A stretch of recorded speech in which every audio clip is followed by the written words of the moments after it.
welcome back. Tonight, we're diving into something a little strange, a little ancient, and maybe just a little messed up. We're going to look at the mythology behind all 12 astrology signs. Not the cheerful horoscope version you see in magazines, but the old myths, the confusing ones, the forgotten stories, and the odd bits of history that don't always make sense. So, lie down, close your eyes, and let's take a slow journey through the stars and through the strange tales people once believed. Aries, the ram. We begin with Aries, the ram. On the surface, it sounds simple, a brave ram leaping into the sky. But the story is stranger. This was the golden ram that rescued two children, Phrixus and Helle, from being sacrificed. The ram carried them across the sea. But Helle fell off and drowned. A child drowning at sea isn't exactly the uplifting origin story people expect when they think of Aries' fiery energy. Phrixus survived, though, and sacrificed the ram in thanks. That ram's golden fleece later became the legendary prize Jason and the Argonauts sought. So, Aries isn't just about leadership and courage. It's also about tragedy, drowning siblings, and the death of a magical animal. Taurus, the bull. Next is Taurus, the bull. Taurus is often linked to strength and stability. But the myth? Zeus disguised himself as a bull to abduct Europa, a mortal woman. He carried her away across the sea, and, well, Zeus being Zeus, it didn't end with flowers and chocolates. So, at the heart of Taurus is not calm reliability, but one of mythology's most famous kidnappings. A giant god pretending to be livestock just to get what he wanted. Messed up? Yes. Gemini, the twins. Gemini, the twins, Castor and Pollux. On the surface, brotherhood, duality, companionship. But the original myth is filled with unevenness. Castor was mortal, Pollux immortal. They were inseparable. But when Castor died, Pollux begged Zeus to let him share immortality with his brother.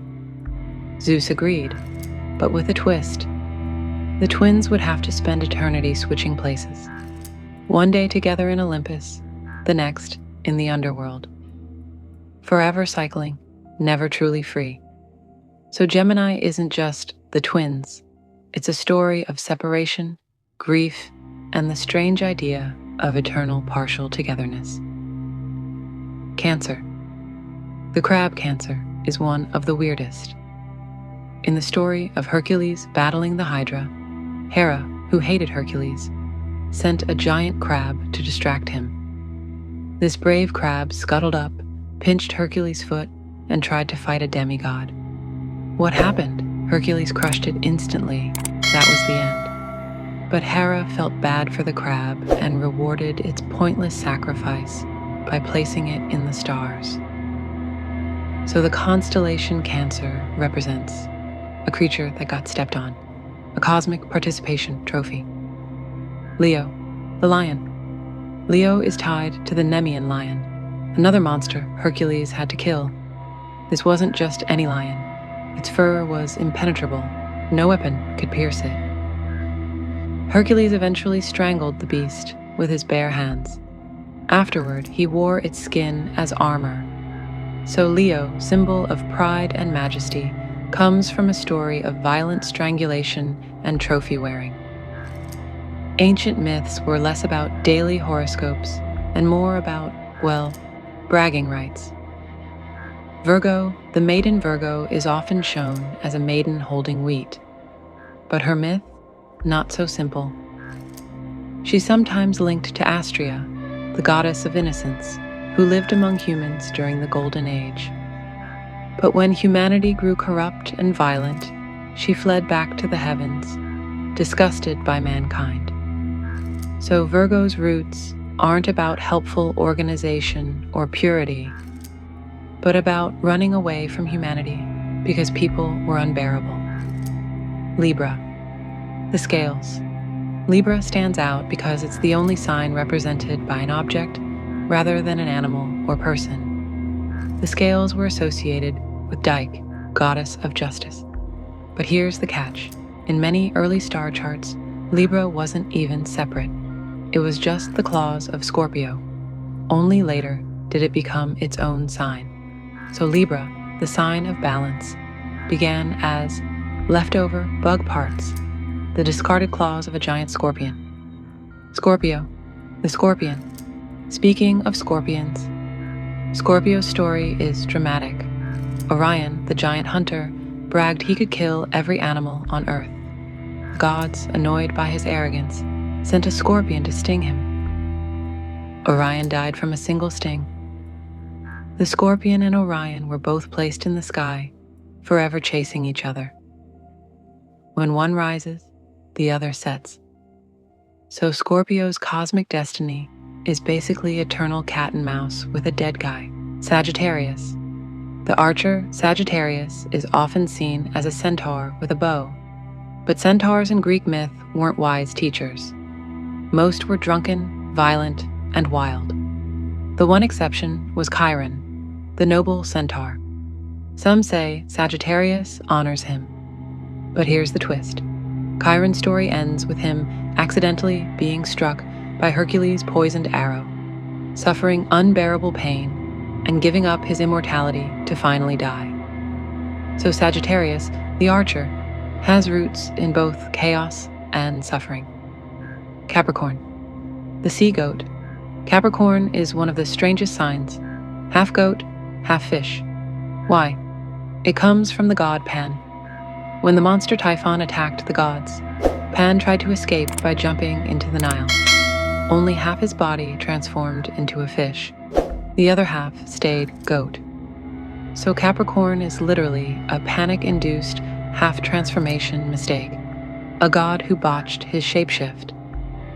Aquarius, the water bearer. Aquarius is the water bearer, usually linked to Ganymede, a beautiful mortal boy. Zeus found him attractive and abducted him. He was taken to Olympus to serve as cupbearer to the gods. So Aquarius, the sign of refreshment and humanitarian ideals, has its roots in an uncomfortable myth of abduction and servitude. Pisces, the fish. Finally, Pisces. When Typhon, that terrible monster, attacked, the gods fled in panic. Aphrodite and her son Eros jumped into the river and transformed into fish to escape. To make sure they wouldn't lose each other, they tied themselves together with a rope.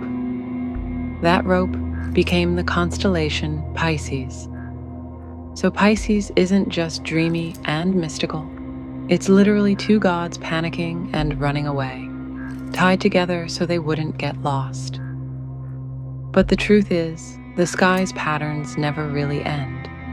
Each star, each constellation, carries hidden tales that go far beyond the familiar 12 signs. And if we look a little deeper, we find that the zodiac itself is just part of a larger, stranger, and often forgotten web of myths. Ophiuchus, the forgotten serpent bearer. Let's begin with Ophiuchus, sometimes called the serpent bearer. Most people don't even realize that this constellation was once considered part of the zodiac. Imagine 13 signs instead of 12. Ophiuchus represents a great healer, sometimes linked with Asclepius, a figure from Greek myth who was said to hold the knowledge of life and death. Asclepius learned how to cure illness, heal wounds, and, according to some stories, bring the dead back to life. His wisdom came partly from snakes, creatures often connected with both poison and medicine. But here's where it got messy. The gods, especially Zeus, grew uneasy. If mortals could be revived from death, what power would the gods hold? So, in true mythological fashion, Zeus struck Asclepius down with a thunderbolt. And yet, to honor him, they placed his image among the stars, holding a serpent, So Ophiuchus, the sign that was mostly forgotten, isn't about horoscopes at all. It's about life, death, forbidden knowledge, and the uneasy relationship between humans and gods. Cetus, the sea monster. Next, we drift into the waters with Cetus, the sea monster. Cetus is best remembered as the creature sent to devour Andromeda, a princess chained to the rocks as a sacrifice. The hero Perseus saved her, swooping in with Medusa's head to turn the monster to stone. But here's the strange twist. Cetus wasn't just a villain. In ancient star charts, it was a reminder of how easily humans were thrown to monsters for the sake of divine politics. Andromeda was punished not because of anything she had done, but because her mother boasted she was more beautiful than the sea nymphs. The gods, offended by vanity, demanded sacrifice. So Cetus isn't just the monster. It's the story of blame being passed down, of innocence punished, and of how fragile human life was beneath divine pride.